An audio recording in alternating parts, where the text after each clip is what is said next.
Hi guys! So come with me dahil papunta tayong UP. Very late upload na to guys, as you can see naman.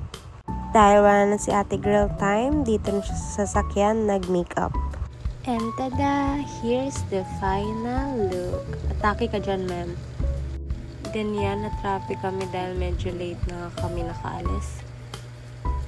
Habang traffic, pasan-kiss muna.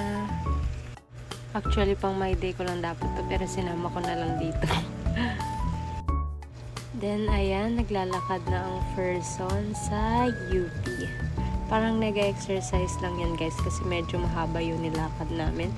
Since wala na nga maparkingan dahil marami ng tao, at nilakad na lang namin papunta dun sa mismong venue. Yan, si Papa, si Cal, and si Yana. Si Papa, dala niya pa yung bouquet na ate ko dahil naiwan nga sa sasakyan. Marami din nagjo-jogging guys. Dahil maraming kaganapan, nakalimutan ko na mag-mini vlog. So yan, bumili kami sa 7-Eleven kasi umalis kami walang kain. Ayan yung food namin guys. Actually, almusal siya. Almusal pa lang pero chucheria na, sino ka dyan? Yan guys, first time ko matikman yung meals nila dito. And actually, hindi ako na-satisfied. And pang ano lang talaga siya, tawid gutom lang talaga. So, ang next clip dito guys, ang screen record ng recognition. Panoorin nyo. Familyaran Steph Marie Nemiada, magna cum laude.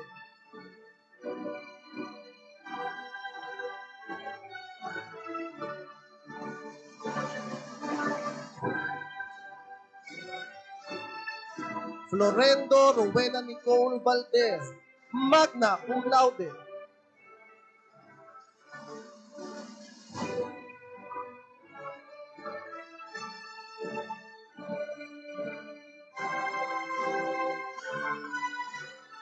Franco. So, dahil hindi kami pwede pumasok sa loob, dito lang kami tambay sa labas for 6 hours. Kaya sa FB Live na lang nanood ang mga person. And habang pinapanood yun, actually naiyak talaga ako guys. So, happy and proud ang person na ites. And guys, nag-video na ako dyan kasi kumukulimlim na siya tsaka kumukulog na. Feels like uulan na talaga. Ayan na nga, bumuwas ng malakas na ulan guys. Super lakas talaga siya. And foggy na siya, hindi masyado makita yung paligid. And here's Yana, nalatakot sa kulog at kidlat. And ayan yung mga stray dogs na naulanan. Sumilong din sila guys. Habang naulan itong batang to, masaya pang naglalaro-laro. And puro kasi siya pakarga, ngayon lang siya binaba. So yan, nagkulit-kulit na. Tuwang-tuwa yan guys. So, and dito medyo humina na din yung ulan.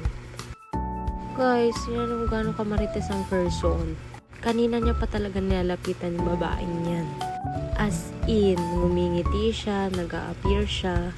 And ayan, umabot na sa ganyan yung pagkamarites niyan guys. So, kala mo lang talaga marunong magbasa. Then dito, medyo nakalabas-labas na kami dahil ambon na lang yan guys. And sakto, tapos na yung recognition na ate ko. Nag-picture na sila sa loob. And for the antay na lang kami guys. And yan, I decided to take a video ulit. Ayun na sila guys. And buti nakita na agad nila kami. And may dala silang payong kasi kami wala. Actually meron pero naiwan lang talaga sa sasakyan. Kala mo na talaga mga OFW. So yan guys, nasa market na kami. Dumiretso kami sa market after the recognition. And hindi na ako nakapag-vlog kasi nga gutom na ako. And natulog na lang ako sa whole biyahe. Dito nga pala kami kumain guys sa Classic Savory. And ayan si Yana guys, tipi na daw ang person. Waitings na lang kami dito sa food namin guys. Mga tahimik na din dahil mga gutom. Pare-parehas kasi kaming pumunta ng walang kain at almusal. Dito talaga kami bumawi ng kain guys. As in lamon kung lamon. And makikita nyo naman haggard na ang person. Nakabidyo lang, diba? Nag-e-enjoy lang po sa food. Pasensya na po. And then nga po pala yung order namin guys. Nasa 2 yata to inaabot. Ayan, naglakad-lakad lang kami. Pauwi na din dito kami guys. And here, papunta na kami sa sakyan. Ayan, binilan ko ng cake yung ate ko bilang patreat ko sa kanya. And here's the video. Ipa-fast forward ko na tong video ng pag-unbox sa cake dahil medyo mahaba. And thank you agad guys for watching and waiting for my next vlog. Actually, hindi na to mini vlog kasing haba na. Ayun, thank you guys. More uploads to come. I love you all. Bye!